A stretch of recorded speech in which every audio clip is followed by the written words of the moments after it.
It just doesn't seem to add up, Professor. I honestly thought you were pulling my leg. What? I wouldn't dream of it.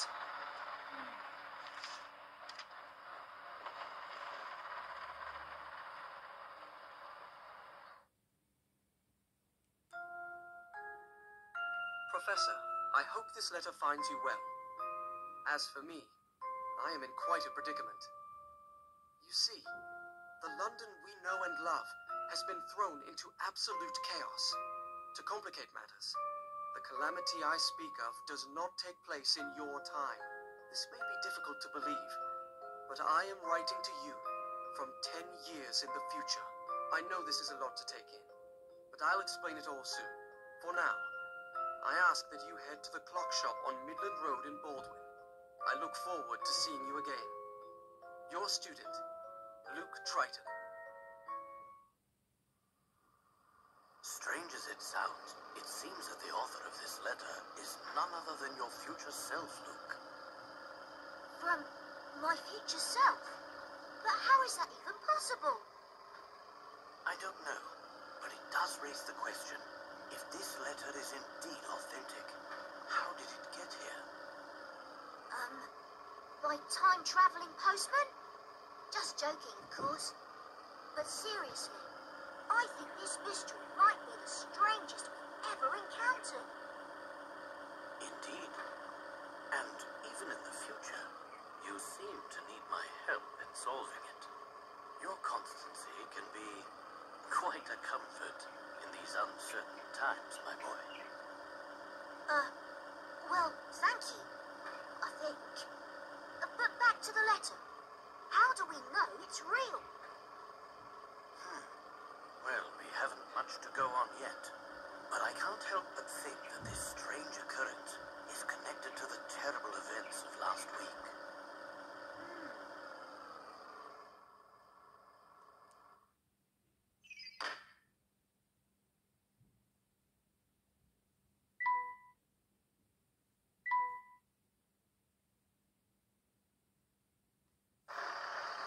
It all started about a week ago. Using a six-dimension alpha distributor, I was able to guide a concentrated stream of Hammer-Near particles through a temporal vortex, more commonly known as a wormhole. This stream of particles allowed me to divine the terminal points of the vortex. Armed with this information, the next step was to artificially distort the flow of time, generate a massive magnetic field via a solar coil. Once the magnetic field is firmly established, one has the ability, quite literally, punch holes, or hive gaps, into the very fabric of space-time. After this crucial step, it's simply a matter of constructing an energy.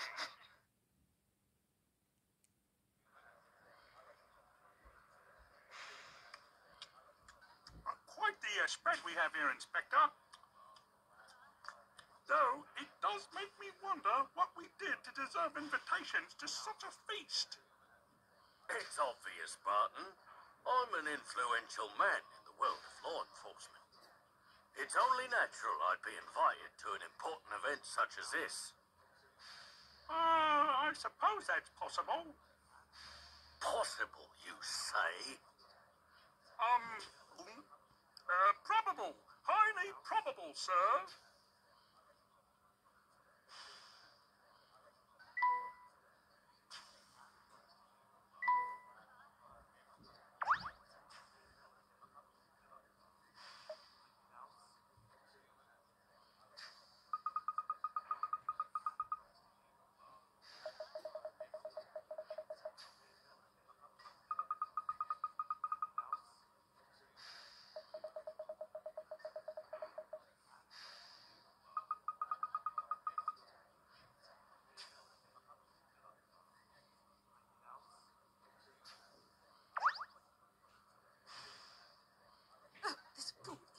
Dreadful, Bill. Do get this over with quickly so we can leave. Oh, yes, dear. I have to say, I feel a bit out of place here, Professor. That's quite understandable, Luke. I'm sure most people would feel the same way in the presence of the Prime Minister. Hey, look! I think I see Inspector Chelmy over there. So, Professor, what do you think about this whole event? Do you think that someone has really built a working time machine? I'm not entirely sure. Still, if it proves to be true, can you imagine the stir it will cause in the scientific community? Well, I think it's really exciting. Though you don't sound entirely convinced, Professor. Anything's possible, Luke. But I won't be convinced until I've seen the contraption work for myself. And I must confess, something about this entire presentation seems a bit off. Why do you say that? Ah, of course. That must be your famous intuition talking, eh? That's one way of putting it. But enough speculation. Look over there, Luke. That god? What about him? He seems to be looking for a man who snuck into the event uninvited. Ooh, so we have an intruder in our midst.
Here's my answer.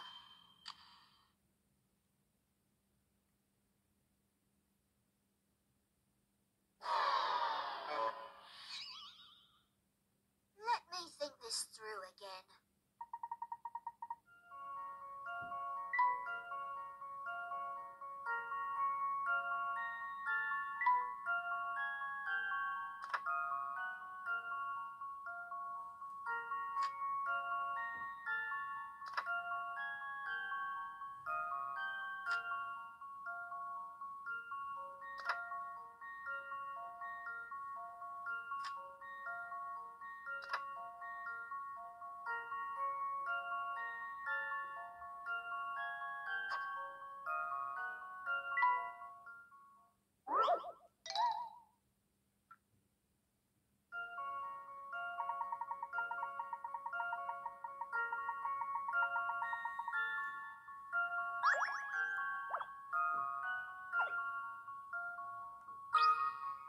This one's as good as solved.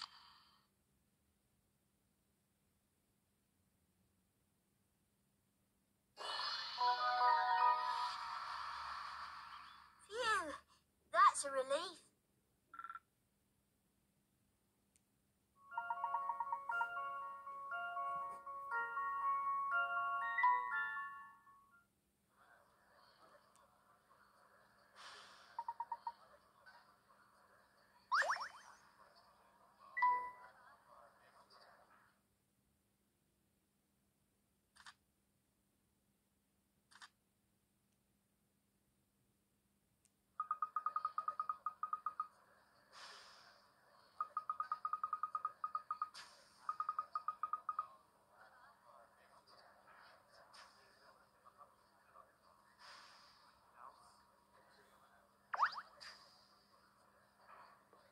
Ladies and gentlemen, thank you for taking part in an event that will undoubtedly go down in scientific history. And here to to demonstrate mankind's first time machine is its creator, Dr. Alan Stangan.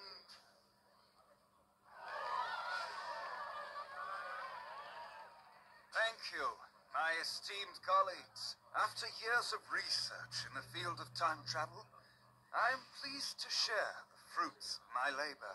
In just a few short moments, I will be moving on to our scheduled demonstration.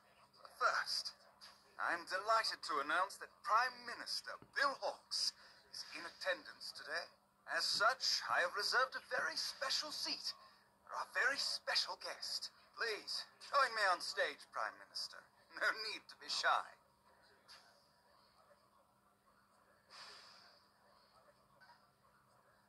Is this thing real? What do you mean? I mean, is this contraption a genuine working time machine? Why don't you have a seat? See for yourself. Before we start, would you honor us with a few words, Prime Minister?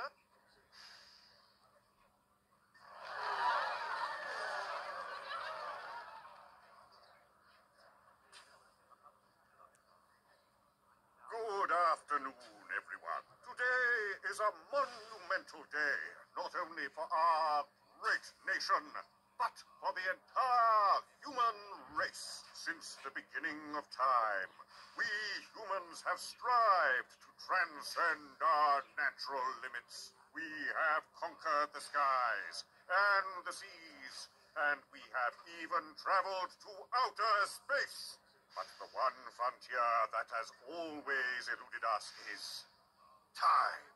Indeed, traveling through time is a dream many thought was out of reach for humanity. Until now.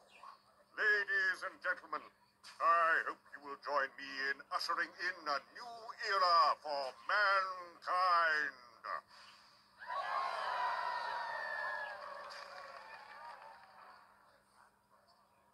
Thank you for those words, Prime Minister. And now for the moment you've all been waiting for.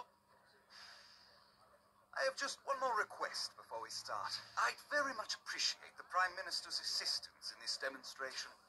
What do you say, Mr. Hawkes? What? I assure you, there's no cause for concern. But I was under the impression that I would merely be observing the proceedings. Ah, well, do forgive my presumption. It was never my wish to make you uncomfortable.